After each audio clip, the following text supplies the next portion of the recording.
Good afternoon, everyone. On behalf of the Holocaust and Genocide Studies Program, Hillel at FIU and the Jewish Museum of Florida, FIU, it is my pleasure to welcome you to the final day of FIU's 7th Annual Holocaust and Genocide Awareness Week.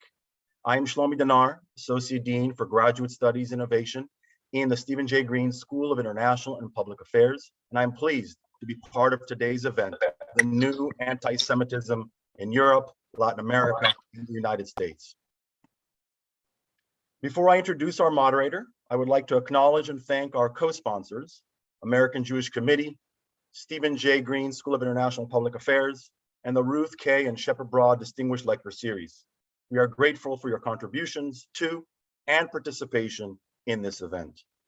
And now, allow me to introduce our moderator, Brian D. Siegal, who serves as the director of AJC's Miami and Broward Regional Office, where he is responsible for developing ties and working on policy issues with elected officials, international diplomats, ethnic and religious representatives, and other community leaders. Previously, Brian served as AJC's Assistant Director of Intergroup Affairs and as the coordinator of AJC's Hurricane Katrina Relief Fund, helping to allocate over $1 million to churches and synagogues on the Gulf Coast. Brian also worked in the British legal system as a Pegasus Trust Fellow through the American Inns of Court Foundation, where he assisted British barristers, solicitors, and judges. And he lived in Israel from 2001 to 2002, is a Dorot Fellow, clerked for the Chief Justice of the Israeli Supreme Court, and worked at the Israel Democracy Institute. And with that, let me hand the virtual mic over to Brian Siegal, who will introduce our panelists. Thank you. Thank you so much, Shlomi. On behalf of American Jewish Committee, we are honored to participate in this program as part of FIU's Holocaust and Genocide Awareness Week. We are grateful for the leadership of Oren Steer, Director of Holocaust and Genocide Studies and Jewish Studies Certificate Program at the Stephen J. Green School of International and Public Affairs. Yesterday marked International Holocaust Remembrance Day as designated by the United Nations General Assembly. It marked the anniversary of the liberation of the Auschwitz-Birkenau concentration camp, and it's an opportunity to remember the 6 million Jews and millions of other victims who were killed under Nazi rule. Unfortunately, it appears that many of the lessons that the world should have learned from the Holocaust are not being heeded today. We have seen anti-Semitism growing once again in many places around the world, and the US is no exception. Classic anti-Semitic tropes are freely expressed, and comparisons that trivialize the Holocaust are made almost weekly now. Here in Miami, just this past weekend, virulently anti-Semitic flyers were distributed by a white supremacist group in various locations in Miami-Dade County and South Florida in residential neighborhoods. And this particular occurrence in Miami follows the most recent violent attack on Jewish people, where a rabbi and 3 congregants were held hostage at gunpoint at Congregation Beth Israel in Colleyville, Texas, almost 2 weeks ago. Today's panel will examine the nature of contemporary global anti-Semitism and how governments and civil society can and must confront it as a real and urgent crisis. We'll start by examining the contours of contemporary anti-Semitism, how it is manifesting in different ways from different sources in different places around the world. Then we'll look at what is being done to combat anti-Semitism and confront the growing surge in anti-Jewish hate. Since anti-Semitism is a global problem requiring a global perspective and global solutions, we at AJC work around the world to confront it head on. AJC is the leading global Jewish advocacy organization, from city halls to Capitol Hill, at the UN, in world capitals, and in our 24 US regional offices. AJC works to impact the issues most important in the Jewish people are facing. We're fortunate today to be joined by 3 of my very distinguished AJC colleagues who can speak about their work on these issues on the front lines and provide expert guidance. We hope that you'll put your questions in the chat and we will do our best to get to them. Let me now introduce my colleagues. Rabbi Andrew Baker is AJC's Director of International Jewish Affairs. Rabbi Baker is responsible for maintaining AJC's network of relationships with Jewish communities throughout the diaspora and addressing their issues and concerns. He's been a prominent figure in international efforts to combat anti-Semitism and in addressing Holocaust-era issues in Europe. In January 2009, he was appointed the personal representative of the OSCE, the Organization for Security and Cooperation in Europe, by the chairperson in office as the special representative combating anti-Semitism, and he has been reappointed each successive year. He was a member of government commissions in the Czech Republic, Slovakia, Lithuania, and Romania, established to examine Holocaust-era history and address the claims of its victims. He is co-chair of the Lithuanian Goodwill Foundation and a longtime officer of the Jewish Claims Conference. Rabbi Baker directed AJC participation in the development of the Belchek Memorial and Museum, a joint project of AJC and the Polish government on the site of the former Nazi death camp in southeastern Poland. For his diplomatic work in Europe, Rabbi Baker has been decorated by the presidents of Germany, Lithuania, Latvia, and Romania. He is a past president of the Washington Board of Rabbis and the Interfaith Conference of Washington. He served as a congregational rabbi in Chicago and a chaplain at San Quentin Prison in California. Rabbi Baker received his undergraduate degree from Wesleyan University and a rabbinic ordination from HUC-JIR in New York. Dina Siegal Vann is a native of Mexico City. She is the director of AJC's Arthur and Rochelle Belfer Institute for Latino and Latin American Affairs, BILA, as we refer to it. She's based in Washington, D.C., and she previously served as UN and Latin American Affairs Director for B'nai B'rith International. Before immigrating to the United States in 1997, she was Political Affairs Director for the Mexican Jewish community. In her AJC role, she has traveled widely and developed a network of diplomatic and political contacts. She organized the first Latino Jewish Leadership Summit in Washington, D.C. in 2001, and the National Conversation on the State of Latino-Jewish Relations in 2013. In 2011, the Congressional Latino Jewish Caucus was founded largely due to her efforts. A regular contributor to the Spanish daily El País, Siegal Vann has received numerous awards for her intergroup and civil rights work. Dina received the Civil Rights Award from the Religious Action Center of Reform Judaism in 2014. In March of 2016, King Felipe VI of Spain awarded her the Order of Civil Merit for her role in supporting his country's efforts to re-engage Sephardic Jews and for helping connect the different layers of the Hispanic universe. In September 2016, the Mexican government bestowed on her one of its highest honors, the it's the National Otli Award, which recognizes Mexican, Mexican-American, or Latino leaders whose efforts have contributed significantly to the empowerment of Mexican communities abroad. Dina graduated magna cum laude with a BA in English Literature from Tel Aviv University and holds an MA in Public Relations from the Newhouse School of Public Communications at Syracuse University. And finally, Holly Huffnagle. Holly serves as AJC's U.S. Director for Combating Anti-Semitism, spearheading the agency's response to anti-Semitism in the United States and its efforts to better protect the Jewish community. Before coming to AJC, Holly served as the policy advisor to the Special Envoy to monitor and combat anti-Semitism at the U.S. Department of State, and as a researcher in the Mandel Center of Advanced Holocaust Studies at the U.S. Holocaust Memorial Museum in Washington, D.C.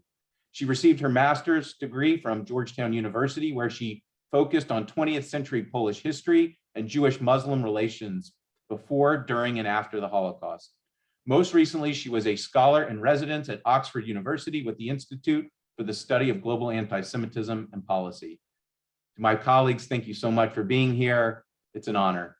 Let's begin the conversation hearing from each of you about how anti-Semitism has manifested itself in recent years in different parts of the world. So Andy, let me turn to you first. You have been on the front lines of confronting anti-Semitism in Europe and beyond for several decades. Given that the Holocaust happened in Europe, it's deeply disturbing that for the past few decades, Europe has seen a stark rise in anti-Semitism from the far right, the far left, and from religious extremism. can you tell us what your perspective is on the current state of anti-Semitism in Europe? Where is it coming from? And is it truly, quote, a new anti-Semitism, or just a different angle on a millennia's old form of hatred? Brian, thanks for the question. Of course, great to be with you and with Dina and Holly as well. I think it is interesting to note that what we sometimes refer to as the new anti-Semitism at this point is already about 20 years old. But we did see something that was unexpected at the beginning of this millennium in the early 2000s.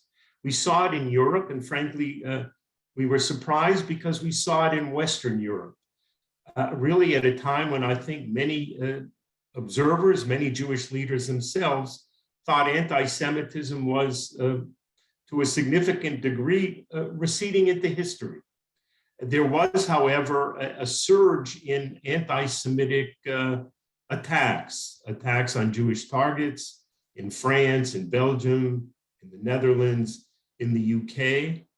They were not expected.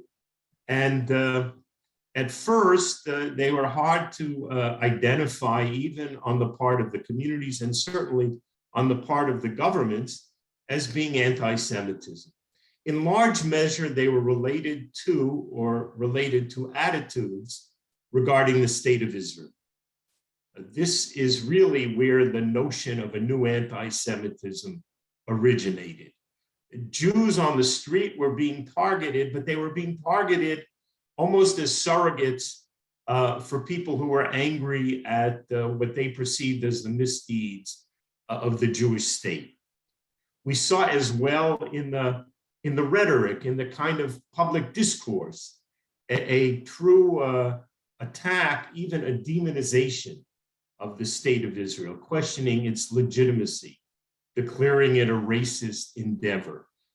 Effectively, these elements came together, and it really was something that took a couple of years before I think governments understood what we were facing, a new turn of event where the very physical safety and security of individual Jews, of Jewish institutions, now is called into question. We understood as well that there were many people who were suggesting that even these physical attacks on Jewish targets were somehow, if not justified, well then explained out of an anger with regard to the conflict in the Middle East, as though that could somehow justify attacking a school bus with Jewish kids or lobbing a firebomb at a synagogue. These were elements really that required people to look again and to understand that there could be no excuse, that effectively what we were seeing was a new wave of anti-Semitism. It was difficult to recognize. It had the further complication of the reality that many of these attacks were being perpetrated by people from the Arab and Muslim communities in Europe. It was there that perhaps the anger was greatest, but it was also there where governments themselves found it awkward, found it difficult, found it, in fact, at times politically impossible to speak of it for what it was. And so all of that really came together, and that led to really some significant efforts, at least in saying we need to identify and define anti-Semitism for the 21st century. It was at that time that the development of what has come to be known as the working definition of anti-Semitism was drafted, a recognition that we needed a full and comprehensive definition, one that would include aspects of what, again, we were speaking of as the new anti-Semitism, but frankly, to put in one clear place various examples of what anti-Semitism has been understood to be, but not always recognized. The anti-Semitism of conspiracy theories about Jews, the anti-Semitism that is inherent in those who would deny or fully distort the Holocaust and its legacy and its memory. And of course, the traditional notion of anti-Semitism reflected in hatred of Jews or prejudice directed against Jews. It was also at this time that we saw some of the first international conferences to bring people together to strategize on how to deal with this anti-Semitism. The OSCE, the organization that I also serve, was the first international body to bring together people for a fully focused discussion, conference, ultimately a declaration on the problem of anti-Semitism and what governments should and could be doing to step forward and address it. And so to fast forward to today, we've really had 2 decades now of identifying this problem, of then beginning to say we need to define it, and then stepping forward with practical steps to address it. Practical steps that begin initially and immediately with providing for the security of Jewish communities, a challenge we know all too well we still face, and of course we face here in America, even though in Europe it may have been developed and focused on by communities for many years up till now. The issue of security is one, but education to understand the nature of the problem, and of course, to identify the various sources of this problem. If you cannot define it, if you cannot recognize it, you will not really be successful in combating it or defeating it. And of course, in recognizing it, it also meant recognizing that anti-Semitism comes from diverse and multiple places. As you in your introduction noted, we see anti-Semitism from the political left, from the extreme right. We can speak of anti-Semitism that is infused out of religious extremism in Europe. That frequently means out of an Islamist extremist view. But we also see that there are heightened degrees of intolerance and prejudice toward Jews in different parts of the population. So even for general educational efforts, the more we can know about these sources, the better those programs can be tailored to address those problems. These are some of the things we're looking at these days in Europe. They're hardly unique to Europe, as I know we will hear from Dina and Holly, but in some ways, we've been dealing with them earlier in Europe because, again, going back already 20 years, we saw this resurgence of a problem that sadly had not receded into history, but is very much a presence here today. Thank you so much, Andy. Holly, let's now turn to the US. In the recent release of the AJC's State of Anti-Semitism in America report in 2021, there's ample evidence documenting a rise in anti-Semitism in the US. And if we needed any other proof, of course, just a little over 2 weeks ago, an all too familiar fear gripped American Jews when an armed attacker spewing anti-Semitic hatred and seeking the release of a convicted terrorist from prison took a rabbi and 3 congregants hostage at Congregation Beth Israel in Colleyville, Texas. So we're here just a few weeks into 2022. American Jews are once again under attack, and many are increasingly concerned about anti-Semitism in our own country, this hatred that is rising and becoming more open and violent. So can you tell us, give us some context, both whether what happened in Texas is different from or similar to what we've seen in recent years here in Israel, in the United States, and some of the other examples of what you've been working on. Well, thank you, Brian, and thank you to Florida International University for this program. I'm also honored to be with my AJC colleagues. And Rabbi Baker really set the stage nicely for what I'm going to talk about in the United States, because what we witnessed in Europe in the past 20 years, we've really begun to see, unfortunately, this rise in the US in the last 5, 6, or 7 years or so. Now, we do have a different historical context to understanding American Jewish history, to understanding anti-Semitism in the United States. That's very important. But I do think there are similar patterns, there are similar trends, and there's a lot of sharing of information by anti-Semites transnationally as well on both sides of the Atlantic. So I'd like to start by just sharing what's happening here and where Colleyville, what happened in Colleyville fits into that, the similarities and some of the differences.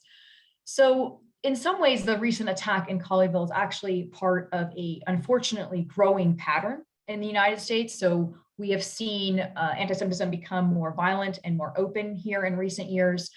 We can point to what happened at the Tree of Life Synagogue in Pittsburgh, the Chabad in Poway, killing in California in April 2019, what happened in Jersey City at the kosher market in 2019, the machete attack at a Hanukkah celebration in Muncie. There's, the attacks against Jews in Los Angeles and in New York during the conflict between Israel and Hamas last May. Our country actually experienced at least an 80% increase, if not more, during that time. There was a stabbing of a rabbi in Boston in front of a Jewish school this past July.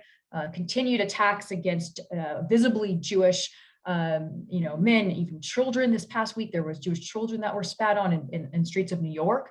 So Colleyville is part of this unfortunate trend of anti-Semitism, becoming more violent and more open. And Brian, you mentioned our report, and the report that we just released this last October. For the first time, we actually asked American Jews if they've been personally targeted by anti-Semitism in the past year. Previous iterations of our report, we had been asking about a 5-year period. And for the first time, we actually asked in the last 12 months, have you been targeted?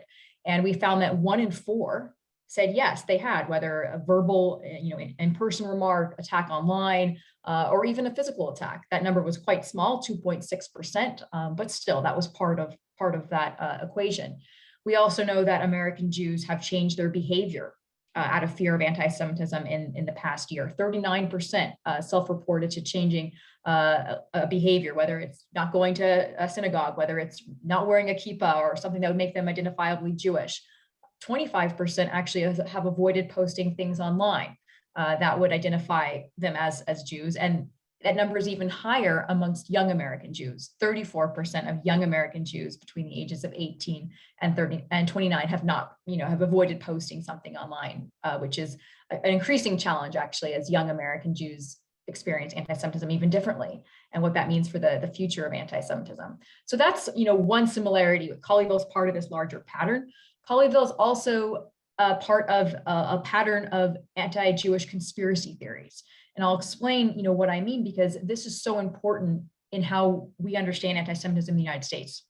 That it's not just a religious bias or a hatred towards Jews or a hatred towards Judaism. We really need to expand our thinking to understand the conspiratorial nature of anti-Semitism. We know, for instance, Robert Bowers, the murderer in Pittsburgh, believed, anti-Jewish conspiracies about Jews trying to control immigration into the United States to undermine the white race before his, actions. John Earnest in Poway, the same thing. In his manifesto that he published before what happened in Poway, anti-Jewish conspiracies about control, greed, wealth, even the deicide charge was actually mentioned in his, which again points to the supposed Jewish quote unquote superiority in the killing of Christ.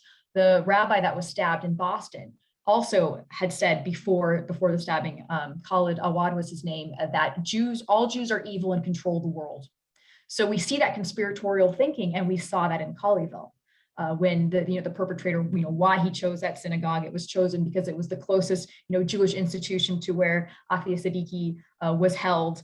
He said that he knows President Biden will listen to the Jews. He said that the Jews control the banks and the media. This is something that a hostage survivor, Jeffrey Cohen, shared afterward, that this is what he was saying. And I think, we know now that the FBI really missed the mark and saying in their initial statement that this didn't target the Jewish community. Unfortunately, the damage is still done because news headlines around the world still hold on to that initial statement. So that's actually quite costly in the fight against anti-Semitism. But I think one divergence that we saw with Colleyville, and this is kind of where I'll wrap this up, is this hesitancy. We saw this actually also, Brian, in May of last year during the conflict between Israel and Hamas when Jews were being attacked. This hesitancy to call out anti-Semitism, unequivocally, unambiguously. And it wasn't just the FBI who were a little slower in saying this is anti-Semitic, but the media, some of our intergroup interfaith, partners, even elected officials. And I think there is something, unfortunately, with how we're seeing the beginning, how we're seeing the world, that because the perpetrator wasn't far right white supremacist, because he wasn't white, because he wasn't privileged, didn't fit this, model of only anti-Semitism is on the far right, done by white supremacists, we're not getting the full picture. We're actually not going to be able to adequately fight anti-Semitism. And so I think one thing that American Jewish Committee is doing, constantly calling out the sources, but really working with Congress, our government leaders, the FBI, corporations, tech platforms, on saying, these are the sources. It's conspiracy. It's not just a religious bias. Jews are assaulted for their supposed superiority, not just their inferiority. We have to have this complex picture. And if we just look at the world through this kind of false binary of oppressed versus oppressor, or white versus black and brown, we're going to miss all this whole piece. And we know that anti-Semitism is really the beginning of undermining of democracy. And so it's not just about the Jewish community, but really about our society as well. So that's something that we're actively working on now. Thanks so much, Holly. One quick follow-up question, because you mentioned technology platforms, and we'll talk in a little bit about some of the work that's being done to confront this growing scourge. But when we think about the internet, by almost any measure, it's transformed society and has broken down barriers on the positive side. But in the case of anti-Semitism and other forms of hate, it's become a major problem. Can you just give us a quick sense of what's happening on this front and how you see the ramifications for our society? Of course, I'll be very quick, and I'll hold on to what we can do about it for a little bit later. But anti-Semitism continues to remain, a major problem online. I don't think that's a news to anyone. But we know from our research that 12% of American Jews were actually personally targeted by anti-Semitism online this past year. And for 1 in 5, it actually made them feel physically unsafe. We did ask that follow-up question: if you've been targeted online by anti-Semitism, did that make you feel physically unsafe? And for 20% of American Jews who had been targeted, they said yes. We also, again, I had mentioned this statistic earlier, but 1 in 4 have avoided sharing content online. So they are, self-censoring out of fear of being revealed as someone who's Jewish, or, anti-Semitic attacks. And I think when we want to combat the future of anti-Semitism, we really do need to address the digitization of the problem. To your question, Brian, absolutely there are ramifications for society. And I think we have seen this in real time, what's happened in the last few years. Diverse groups, so whether it be anti-vaxxers, whether it be misogynists, whether it be anti-Semites, or far right, they're connected, and it's something called cross-pollination. And so they can be connected online in ways that they haven't been before. And then we see those offline consequences, whether it's Charlottesville, where the Charlottesville leaders actually said, we've been mobilizing online for years and now we're stepping out. So actually sharing, what happened. We saw this again with the Tree of Life shooting in Pittsburgh, those conspiracy theories that started online. We saw this in El Paso with Mexican Americans and immigrants being targeted. It's not just, Jews who are being targeted by this hatred, and even with the insurrection. All that movement that happened to undermine our democracy, to, quote unquote, stop the steal, to, challenge election results. Those groups actually were connected online. So this is a much bigger problem than just combating anti-Semitism. Thank you, Holly. Dina, as you know, here in Miami, we're the gateway to the Americas, and we're directly impacted by what happens in Latin America. In your work with BILA, the Belfer Institute for Latino and Latin American Affairs, you develop and nurture ties with leaders and government officials throughout Latin America. And you also are in direct contact with leaders of Jewish communities throughout Latin America. Can you tell us how you see the state of affairs as it relates to anti-Semitism in Latin America? Of course, Brian, and thank you so much for the invitation, also to FIU, and of course, glad to be with you guys, to my AJC colleagues. It's a mixed bag, I would say, in Latin America. On one hand, we don't have the violent anti-Semitism that we see in Europe or we see in the United States. There is anti-Semitism, of course. It has been there for many, many decades. even before the latest wave of immigration, of Jewish immigration, came to Latin America in the 1920s. You can talk about the Inquisition, and you can talk about the inheritance and the legacy of the Inquisition.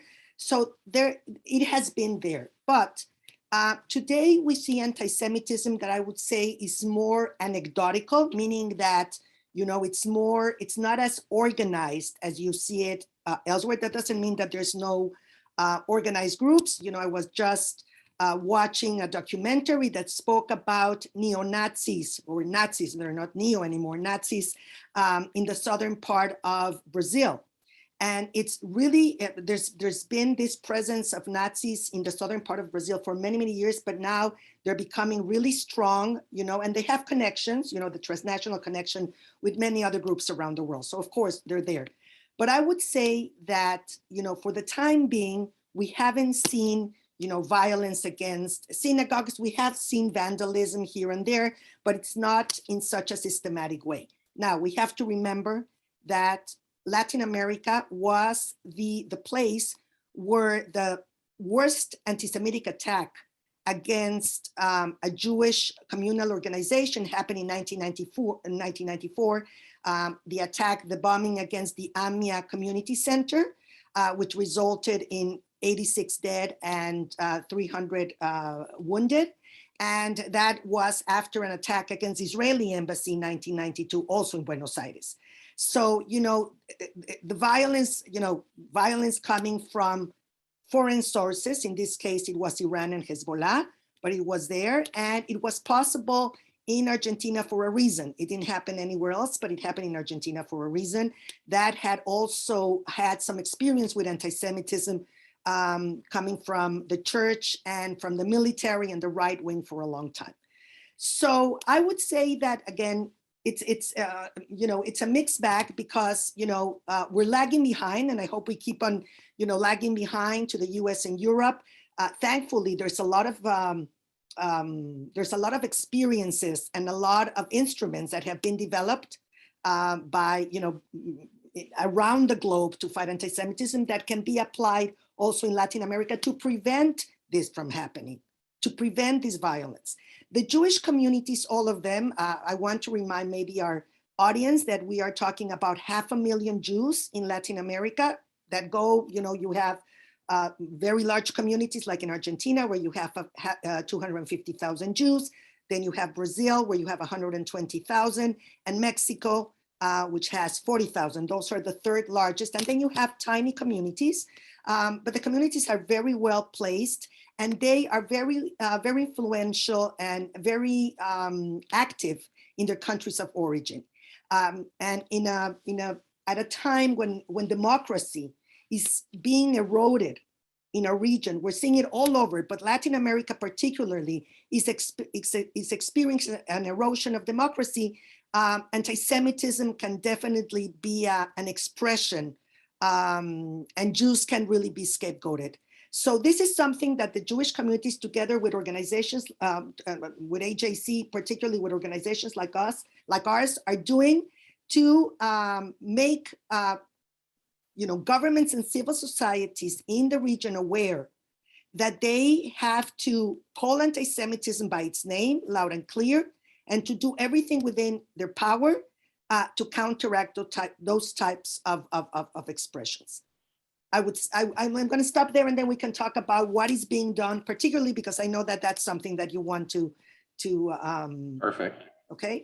Perfect. Yeah, no, that's a terrific. Thank you for that really great overview and perfect segue, because I think I do now want to turn the attention to the responses to confronting anti-Semitism. And each of you are on the front lines of this battle. We all are, but you are around the world. And what are we want to really hear what some of the effective responses that you've seen to this scourge. So Dina, just to continue along the lines of what you were just saying, two areas that I know that you've created extremely successful outreach. One is the strategic dialogue with Jewish leaders from throughout Latin America. You've held it many times in Miami in the past. We're always honored when the leaders come here to Miami. So we want to hear about those gatherings and how they've helped to combat anti-Semitism in Latin America. And second, you've successfully advocated on these issues. And just this past, I guess it was at the virtual global forum in 2021, where Luis Almagro, the Secretary General of the Organization of American States, issued an executive order to create the position of OAS Commissioner for Monitoring Combating Anti-Semitism. We'd like to hear a little bit about that, about the role that you played in that, and what you think that role will do to help address the issues that you've told us about. And those are just two examples, but Sure. we want to hear your thoughts on these issues. Of course, thank you, Brian. Well, first about the OAS commissioner. In Europe, and of course now in the United States, anti-Semitism is an issue which is very present and visible.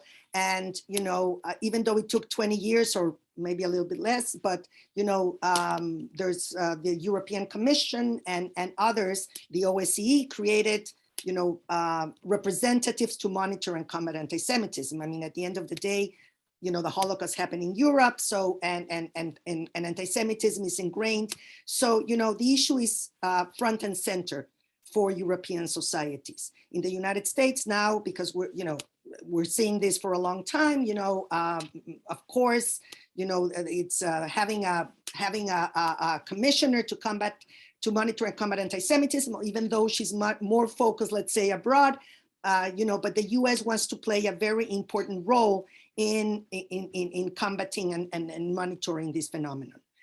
In Latin America, the issue is pretty much invisible. And it was very important to create this position to ensure that the topic of anti-Semitism is part of the hemispheric agenda. That governments are aware that it's a growing issue, a growing problem, and that they have to find ways of addressing it in their own countries and collectively. So for us, that was very important. Now, the person who was elected to be or appointed by Secretary General Almagro to be the first commissioner is a very well-known Brazilian Jewish constitutional lawyer, leader who has spoken and who has done a lot in terms of addressing hate speech. Fernando Lottenberg. Fernando Lottenberg traveled with AJC for the first time as commissioner to Chile in December. We were there because Chile has become one of the flashpoints in Latin America, given that it has not only, that's not the problem. I was going to say it has the largest Palestinian community outside the Middle East, 400,000 Palestinians, which have coexisted with the Jewish community, had coexisted with the Jewish community in very harmonious terms until a decade ago when some militant leaders started becoming very active and really, really not only formulating or articulating their, their pro-Palestinian positions, but really falling into anti-Semitic tropes. And the Jewish community was very, very anxious, very nervous about it. The now president-elect President Boric had said some controversial issues. We wanted to make sure that, to be there together with Fernando and to send messages that, that Chile could not afford to go in that direction. So, that was very important for us to do that. And of course, you mentioned the strategic forum. The strategic forum we have been for 15 years, we have brought together all the leaders of the Jewish communities in the region, together with government officials or civil society representatives, etc., to strategize together about the problems that we're facing, learn best practices, and then go back to our communities and try to implement this, collective strategies and actions that were identified during the forum. But this has been quite successful, and we think that this is one of the best ways to work together with our partners, Jewish partners in Latin America, for them to have some impact in the fight against anti-Semitism. Fantastic. Thank you for that, Dina, and thank you for the incredible work you do on that front. Andy, in your role at AJC and with the OSCE, you've seen many efforts in Europe to combat anti-Semitism. Can you tell us, in your mind, what has been working and what is not working when confronting anti-Semitism? Sure. I think the first challenge was, of course, recognizing the problem and getting governments to recognize it, and then getting them to step forward and finding traditional and creative ways to push back, to combat it. We can look back now and see that there's been really significant measures taken, tangible steps that were in many ways, I think, hard to even imagine back a decade ago. Frankly, it was only 7 years ago, and AJC in Brussels was very much involved in pushing the European Union to focus, to gather specifically to strategize on how to fight anti-Semitism. That led to the appointment of an EU coordinator with responsibility for addressing anti-Semitism. She began her work somewhat tentatively. It wasn't clear how much broader support she had within the various EU institutions, but we've really seen some dramatic steps taken over these last half dozen years. We've seen the working definition of anti-Semitism, which in 2016 was formally adopted by IHRA, the International Holocaust Remembrance Alliance. And now that definition of anti-Semitism is being promoted. It's being adopted already by over 30 countries. It's been recognized as having value by the Secretary General of the OAS, as well as the Secretary General of the United Nations. We see now a practical handbook that's been developed to show how governments can use this definition in the training of police, prosecutors, and judges, frankly, in educating the general public. One of the challenges has been that in dealing with the problem, it really crosses over among various government departments or ministries. On the one hand, security matters. That's really a challenge for interior ministries, police departments, for the justice system. But when you talk about education, how do you really change attitudes? How do you explain to people who the Jewish people are, frankly, particularly in countries where you have anti-Semitism and yet small numbers of Jews themselves? The roles of school curricula, of museums that can help educate. So we've come to recognize that you need someone that can cross over between these various ministries and departments in a particular country to bring all those resources together. So there's been a call for national action plans to identify, broadly speaking, the problem and how to address it. The appointment of national coordinators or envoys or commissioners that can have the ability to bring these different departments and divisions and ministries together to implement these plans. These are all very practical steps that we're now seeing being taken. Again, the problem is still very much with us, but I think it does really give us new opportunities. I would also point out, and it's interesting that some of these national or regional coordinators to fight anti-Semitism have had their mandates somewhat broadened, at least in the descriptive terms that are used, to encompass fostering Jewish life. And one of the particular challenges we're facing in a number of countries in Europe, mostly in Northern Europe, have been really efforts that ultimately restrict the freedom of religious practice of Jews, but notably of Muslims as well. Here I speak about efforts to ban the practice of ritual circumcision or effectively ban kosher and halal slaughter. These are challenges we face. They may not be, at least those promoting them, one might not say that they're by intent anti-Semitic, but in effect, they ultimately are. In other words, they do represent even an existential challenge to the future of Jewish life. If these practices in the name of protecting the rights of children or preventing undue harm to animals somehow restrict practices that Jews have been performing as elemental parts of Jewish life and tradition for millennia. So here is another area that has become a challenge, but I have to point out, we now have an effort to bring together not only national, but regional organizations, again, the various special envoys that can take up this issue. So only a couple of days ago, we had a discussion on this and encompassed the EU special coordinator. There's a special envoy of the Council of Europe. There's a special rapporteur of the UN on freedom of religion and belief, a UN High Commissioner on the Alliance of Civilizations who's been tasked also with addressing anti-Semitism on behalf of the UN, and together with the Jewish community and rabbinic leaders, we were able to sort of strategize on how can we address this problem. So on the one hand, I'm identifying a problem that we really weren't facing even a decade ago.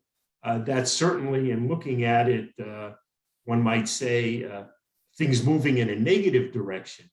But the fact that we have these institutions, we have representatives or envoys, and we're able to bring us together to try and find a truly cooperative, regional, even international way to deal with these problems. This is a very positive measure, a very positive step at the same time. Thank you so much, Andy. Good to have some optimism in what can be a very difficult challenge.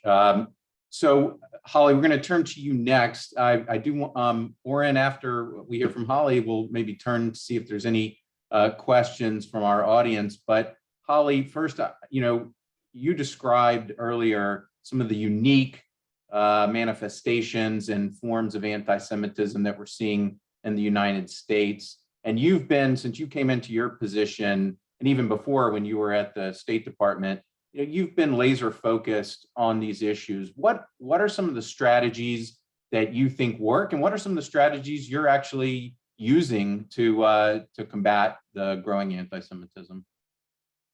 Thank you, Brian. I'll be brief because I do want to turn it over to questions from our audience. But one of the strategies that we're currently working on now is our engagement in the online space. And again, this is a growing problem. I think this is combating the future of anti-Semitism is going to be how we tackle what is happening online.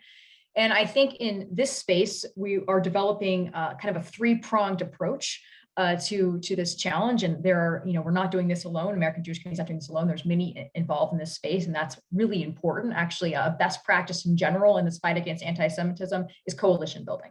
If there's one thing to take away from this is that, building coalitions, with non-Jews, with interfaith and group partners or government leaders, like that's how we're actually going to be effective in pushing back. But specifically in the online space, this kind of three-pronged strategy. The first is with direct tech platform engagement. And so, even a few years ago, and this is something I think we forget because we're so focused on how much anti-Semitism is still on the platform. But a few years ago, ISIS was using Twitter accounts. They were actually recruiting on Twitter very publicly. Facebook, there was, white supremacist full pages devoted to recruiting, white supremacists online. And at the time, these platforms would throw up their hands and say, oh, well, this is the marketplace of ideas. We don't need to interfere with what's happening, on our platform. And it really is a 180-degree turn. We have, moderators are, Facebook, talks about the tens and tens of thousands of moderators they employ around the world. Again, it doesn't mean that there aren't issues, but we've seen a lot of improvement. Even something in recent years, in the last couple of years, not only are these white supremacist accounts taken down, ISIS has been banned, and actually we know now that it severely limited their ability to recruit online. It actually affected how they recruit because Twitter finally took them down. But Holocaust denial has been banned by Facebook. There's been actual educational efforts to point people in the right direction, such as pop-ups when someone searches the word Holocaust on Facebook, they'll be directed to a reputable site that gives them factual information. In fact, TikTok just announced yesterday, they're also using this website. It's about holocaust.org. And users can go here and actually learn real information. So not only are they active, they're actually, kind of correcting. Still a lot of work to be done, but we engage directly. We talk about how a universal standard of anti-Semitism, like a definition, needs to be used. Right now, every TikTok, Clubhouse, Twitter, Google, YouTube, Facebook, Instagram, they're all using different definitions. They have different understandings of what anti-Semitism is. That doesn't help the global problem. We talk about increased moderation, transparency. We talk about limiting the ease of resharing. There was a huge issue where in last May, when anti-Semitic videos during the conflict between Israel and Hamas were popularized algorithmically on Instagram and TikTok to a point where users weren't even knowing that they were sharing anti-Semitic content. So that's a huge problem. The second strategy is federal regulation. So we're actually, AJC, we work with government leaders. So we can work with government leaders on Section 230 reform, on how these algorithms, if they're proven to promote harmful content, the tech platform can be liable. And that's actually within First Amendment, it's within the First Amendment. And then the third prong, if you will, is counter speech, actually engaging online. We have a social media large following. We call out anti-Semitism online. We have initiatives in our Berlin office, our Warsaw office, our Paris office that's actually done counter speech initiatives on Facebook, on TikTok. And so that three-pronged approach, I think, actually is a reflection of just how we fight anti-Semitism in general, right? Taking each section and working with others to push back against the problem. And Brian, I'm glad you mentioned hope. That's where I'll end too. We're seeing some progress in this space, but it's a marathon. Not a sprint, but there are signs of hope. Fantastic. So, Oren, I know we don't have a lot of time, but I think we might have time for one or two questions.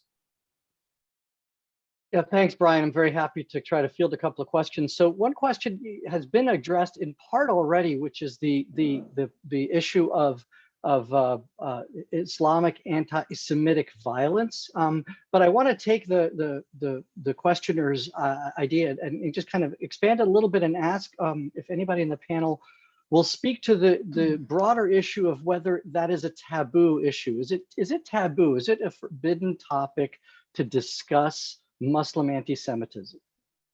If I could jump in, Oren, to reply. To a significant degree, it was. I want to say when we saw the really resurgence of incidents in parts of Europe, Sweden is a good example. Many of the incidents were coming from parts of the Muslim community. It was certainly understood anecdotally by Jews who were observing this or were victims of this. And governments were reluctant to face it head on. In some cases, they were reluctant because they felt it would only provide support for right-wing extremist parties. So you might say they had a sort of positive motivation in not wanting to recognize it, but it only further made the Jewish victims themselves nervous and uncomfortable. In France, you have a long tradition of laïcité where you don't identify or recognize people by religion. So in a somewhat almost Orwellian way, they knew what was happening from Muslims, and yet one couldn't formally identify when you recorded incidents, either the victims or the perpetrators by religion. Now, I think these problems have largely been overcome. At least I don't think governments today are unwilling to recognize that this can be a particular source of the problem. One of the advances we have is also in identifying, by virtue of polling Jews, other victims, to know the sources. So we have had now 2 major surveys conducted by the EU Agency for Fundamental Rights in 2012 and in 2018. And we have now a kind of quantitative report where those who have observed who've been victims of anti-Semitic incidents can identify the sources. And one of those categories goes quite explicitly to someone holding an Islamist view. So we do have a clearer picture of this. I would add, in some countries, there have been attitude surveys that have been conducted that have indicated that those in the Arab and Muslim communities may have a higher degree of anti-Semitic prejudice. That may not lead them to commit attacks on Jews, but it points to the fact that those prejudices may be higher and require some special protection. So the time that we see, and again, I think more and more governments acknowledge that it is, they may lag, but there are efforts to confront it with educational programs too. Dina or Holly, do you want to address that question? No. Andy, thank you. That was a good, and and I will say something that was pointed out earlier. I think that Holly mentioned, the attacks we're seeing, especially during COVID, anti-Semitic tropes. We're also seeing those against other communities, including the Muslim community, and a lot of the work that AJC does as well is finding that common ground with our brothers and sisters in the Muslim community to fight against anti-Muslim bigotry as well as anti-Semitism, because we know how important that is in the process. Certainly there's extremists and we have to deal with that, but we also have to find those ways to build coalitions as Holly described.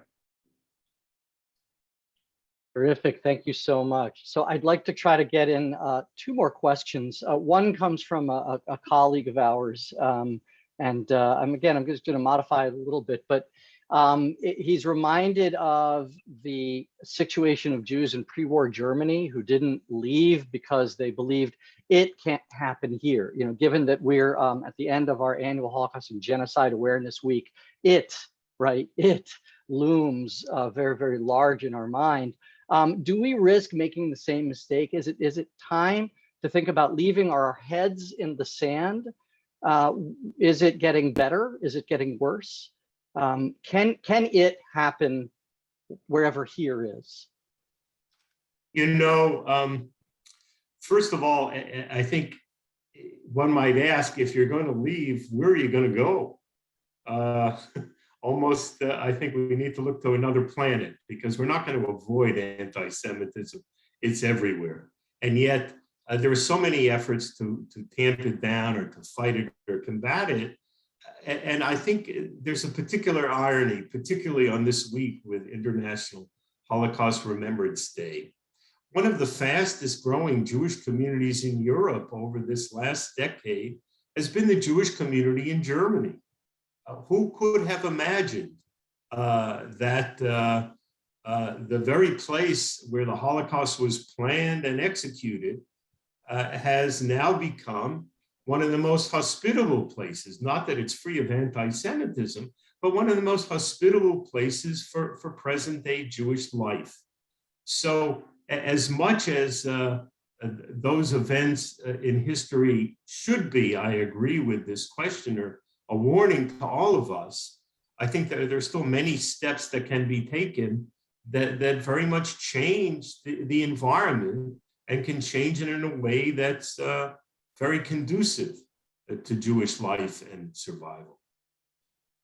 Brian, yeah, I want to say that, having grown in as a minority, it's a very small minority, Jews, 40,000 Jews in a country of 120 million Mexicans, most of them, a pretty homogeneous type of population. Of course, there were differences, but mostly homogeneous.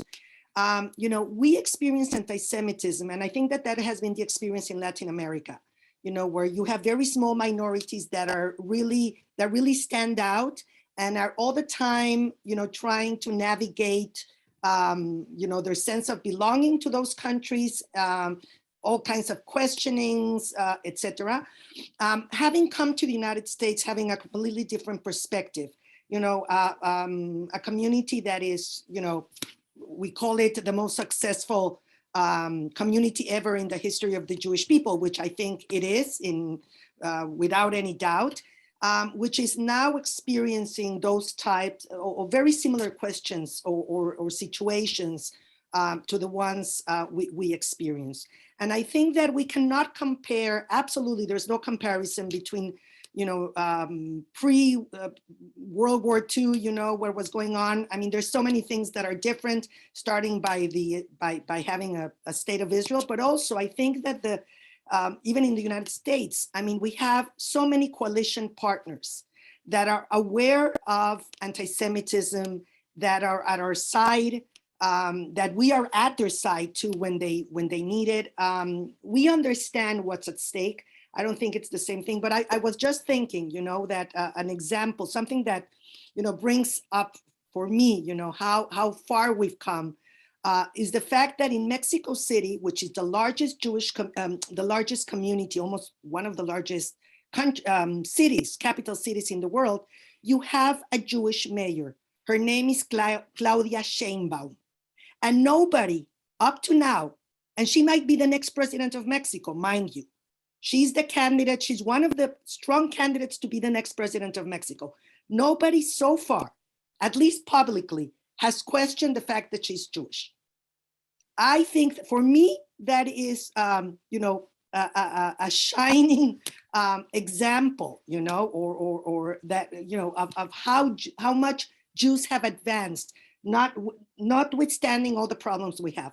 But the fact that a woman like her can reach that echelons in a country like Mexico speaks volumes. Great. That was terrific. Thank you. Oren, back to you, unless Holly, you wanted to say something.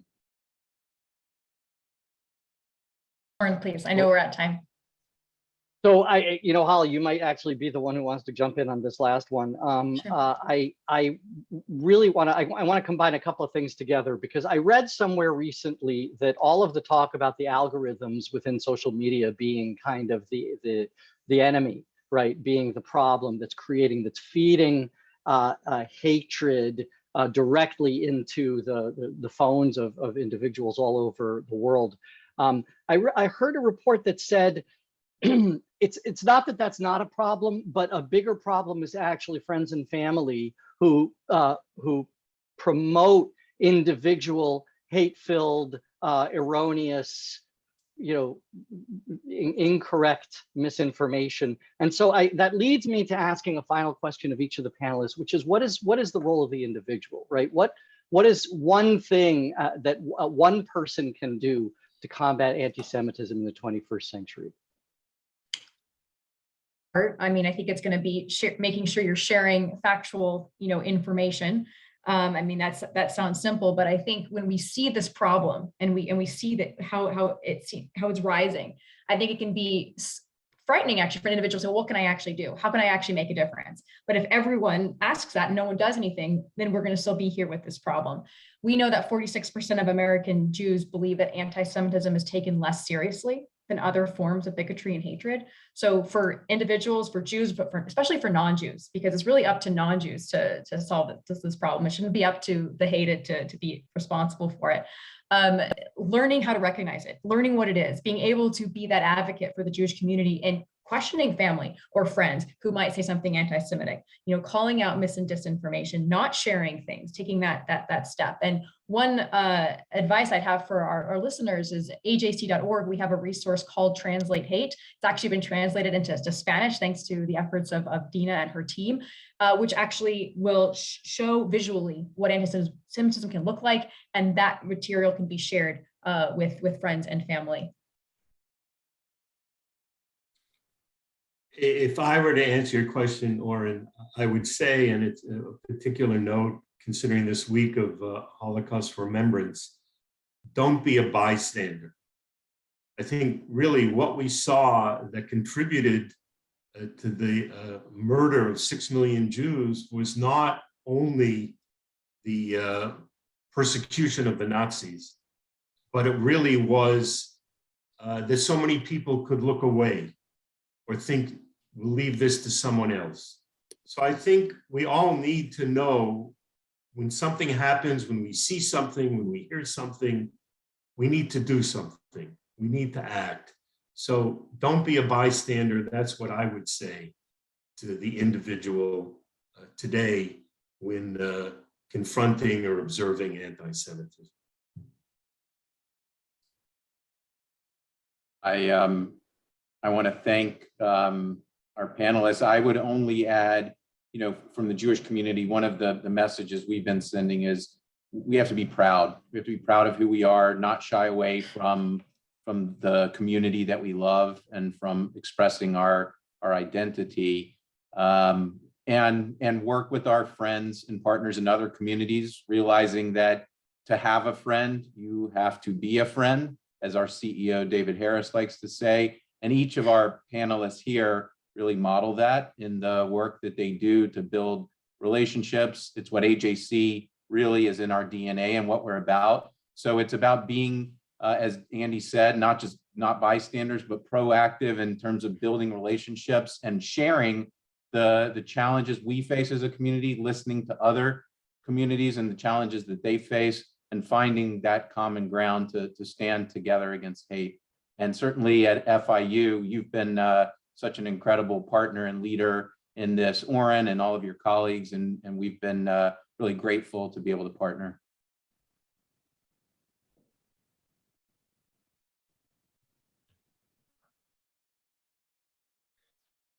So I think we're at the end of this event. I want to take this opportunity to thank our panelists once more, Rabbi Andrew Baker, Holly Huffnagle, Dina Siegal Vann, and of course our wonderful moderator, Brian Siegal, as well as our co-sponsors, the American Jewish Committee, the Stephen J. Green School of International Public Affairs, and the Ruth K. and Shepherd Broad Distinguished Lecture Series for a very informative discussion. I would also like to thank Dr. Oren Steer for all his efforts with this particular event and all the events that took place throughout the week. As you'll see a link there in the chat, and that's important for the very, very last event of this week. And in fact, the next and final event of FIU's 7th annual Holocaust and Genocide Awareness Week is our Shabbat of the Living, and where you will be able to join Hillel at FIU and the Miami Leo Martin March of the Living for a virtual Shabbat dinner, celebrating life with Jordan Schwartz of 3G Miami at 5 p.m. Zoom. And again, that's happening today. So please copy that link, get on that link and register for that virtual Shabbat dinner. With that, I'd like to thank everyone for joining us today for today's event. Thank you. Thank you. Thank you.